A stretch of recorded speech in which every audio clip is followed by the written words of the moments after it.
Hi everyone, welcome back to our channel. In this video, I'll be showing you the ways to buy Bitcoin on Binance. So to buy Bitcoin on Binance, you have to follow the steps. First of all, you just need to go ahead and make sure that your application is completely up to date. And then to begin with the procedure, you have to go ahead and log in into your account. So when you're logged into your account, that's going to direct you to the home page. And here, it's going to look something like this. In order to buy Bitcoin on Binance, you have to tap the trade icon located right at the bottom. And from the home page, you have to go to buy. On this page, you need to go ahead and select the cryptocurrency or an asset that you wish to go with. So in my case, I'm gonna go with Bitcoin.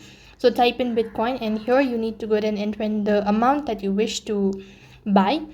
So when you're done entering the amount, you have to click on the option that says buy located right at the bottom. My verification has not been completed, so I'm unable to carry on with the further procedure.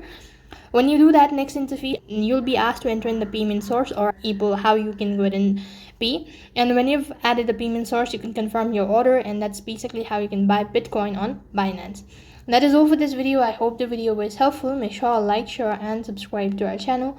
Thank you for watching. See you in the next video.